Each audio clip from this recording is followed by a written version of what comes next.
Barry Hearn says Deontay Wilder has to question, does he really want to fight Anthony Joshua? Stay tuned.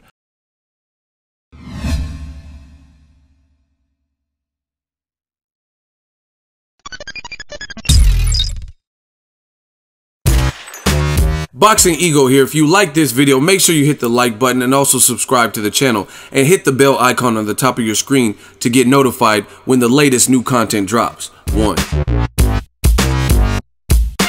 What up, Fight World? It's your boy Ego and I'm back with some more boxing. Make sure you smash the like button. Also subscribe to the channel for the latest and greatest in boxing. If you want to become part of the gang notification gang, please hit the bell icon. Shout out to the Super Chat channel donations, the Venmo donations, and the Patreon family. We working. Barry Hearn did an interview with BBC.com, BBC Sport. Drop your thoughts in the comment section. The link is in the description in case you want to read it verbatim. Title interesting. Deontay Wilder must decide if he wants to face Anthony Joshua, says Barry Hearn. Right? And he goes on to say, Wilder has to ask, do I really believe I can beat Anthony Joshua? Sooner or later, that penny will drop where he says, I've been offered 15 million, so every other fight I take, I'm losing 10 million, and I believe I can beat him. If I beat him, the rematch is at 50-50 for sharing $100 million, and if I beat him twice, I'm the biggest thing in American sports. So does he roll the dice or negotiate over a few $1 million? Joshua has signed the contract. All Wilder has to do is add his signature, and April 13th at Wembley is done. Right? This just came out 3 hours ago. More damage control from the Hearns. This is conveniently the same exact day that Joshua Povetkin was announced. And now you're trying to drill it into the fans' mind that Wilder was the holdup and he needs to question if he really wants to fight. We're not buying that. We've already heard the whole saga. Everyone heard the chronological order. I don't even know I'm on this track. I'm going to let the Outlaws write on you. You know what I mean? Stop it. Oh, Wilder needs to question if he really thinks he can beat him. Offer him a fair deal. It's the same bullshit they're trying to perpetuate to the fans, and the fans spew it. Some of them are trying to repeat it like, yeah, if you're so confident, why don't you get lowballed in the first deal and just take it, and then you're the man in the second go round? What if there's no second go? What if Joshua got knocked out and said, fuck this, I'm good with this. I'm so embarrassed, I don't want to ever come back. I don't want to rematch him. I don't want to fight again. You know what I'm saying? Who knows what's going to happen? So why would you take something very low for this particular fight and then hope that you get the rematch? Hope it goes well. Look at Gennady Golovkin. They had issue. He signed on for the rematch. Canelo, they could have been, if it wasn't Canelo, it probably would have been a worse suspension. So Golovkin didn't do anything wrong. He thought he won the first fight, and if he would have banked on the rematch, he wouldn't have been able to get it in May because Canelo randomly failed a drug test for the first time in his career. So too much can happen. You got to get why you got to get why the getting's good. You know what I mean? Instead of trying to worry about the rematch, which may or may not happen. There's been a lot of rematches in history where one thing led to another and you didn't get what you want. You know what I mean? So if you didn't get what you want and the rematch never happens, then what are we really talking about? How come Oscar De La Hoya never fought Felix Tito Trinidad again? You get me? That could have been a mega fight, millions of dollars. Why didn't they run it back? Exactly. There's not really a solid answer that I know of where it probably should have happened. You know what I mean? Based on how it ended too, especially with De La Hoya kind of giving up and fighting weird in the last round. You get what I'm saying? So they keep trying to brainwash the public into thinking, oh yeah, it takes something. Here, this is the equivalent. Let's say you're like, I'm a master griller. I could cook a damn good cheeseburger, right? And then I own a cheeseburger. You know how Mark Wahlberg has Whataburger or Wahlburger or whatever? Let's say I have Ego Burger. And I'm the guy fronting the money and I'm opening up these chains. I got one in Las Vegas, Ego Burger.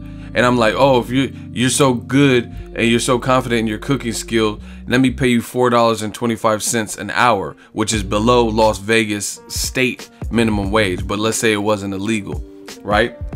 That's like me saying, hey, if you think you make the best burger, then you work for this slave labor. You work for $4.25 an hour when you could really get more. You're worth more. You're more talented than more.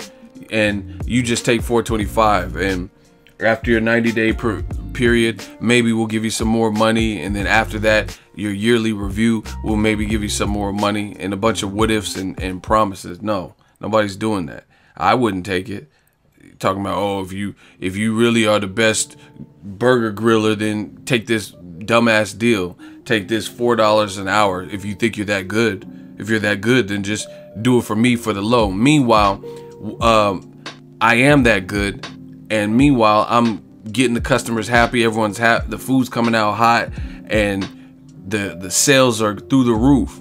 You know what I mean? A lot of, oh, this is a good burger. You're putting it to the right temperature, medium rare, whatever the customers want, and you're making a damn good burger. So on the back end, the people in charge, the higher ups, they're reaping the benefits. The people at the Ego Burger, me, the head man in charge, store manager, the boss or whatever, I'm reaping all the benefits because all the customers are satisfied and I'm collecting the dough. Meanwhile, I'm charging you sweatshop labor. You know what I'm saying? So I don't subscribe to what Barry Hearn is talking about. Oh yeah, it comes a point, like he's trying to make it like Wilder is in the wrong. Why are you gonna argue for just a few $1 million if you think you could beat him? If it's only a few $1 million, then why don't you give up the few $1 million and let him give it? You see, it works both ways. See, this is what they don't want to tell you, but new media is on the case.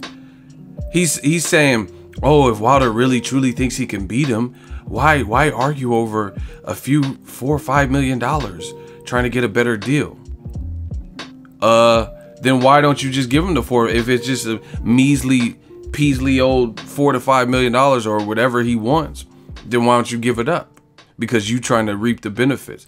And see, this is another way they're trying to have their cake and eat it too. It was inevitable. They have to fight Wilder at some point, and they knew it. So they're trying to get 90,000 possibly plus in with Povetkin. Hope they win that, and then rape Deontay Wilder with the lowballed offer and try to turn the public into believing that if he doesn't take it, he's ducking them, right? And they're trying to plant the seeds for that. So they come out on top. You got 90,000 with Povetkin. Let's say you get past him, and then now you gave this screwy deal to Deontay Wilder, and you're gonna get all the money on the back end while he's stuck at this $15 million mark. So win, lose, or draw in those two fights, you maximize your dollar because you're not paying Wilder something fair, and then you snuck another fight when this should, the first fight, September should be, or September, October this year, Joshua's next fight should be Wilder. You get what I'm saying? It should be the Wilder fight, but you didn't. You're like, oh, we have an exception. We have to fight our mandatory. Sneak in 90 there, get 90K seats sold there or whatever you're doing.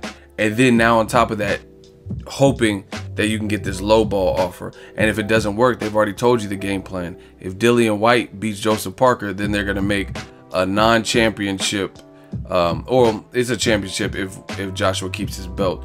But they're trying to make a rematch with Joshua Dillian White. But I mean, I don't know what the UK public wants to buy, but what's the real allure to that if Dillian White doesn't have a belt? You know what I mean? He already lost by knockout. It'd be cool if he collected the belt. Like, let's say Dillian White, if he would have beat Joseph Parker before Joseph Parker's last fight where he lost his belt, and then instead of Joseph Parker and Joshua, Anthony Joshua and Dillian White had their rematch, that would have made sense. But even if Dillian White beats Joseph Parker, that's cool, but he still doesn't have a belt. So you'd just be challenging for Joshua's belts. So, and to see who's made the most improvements from the first fight.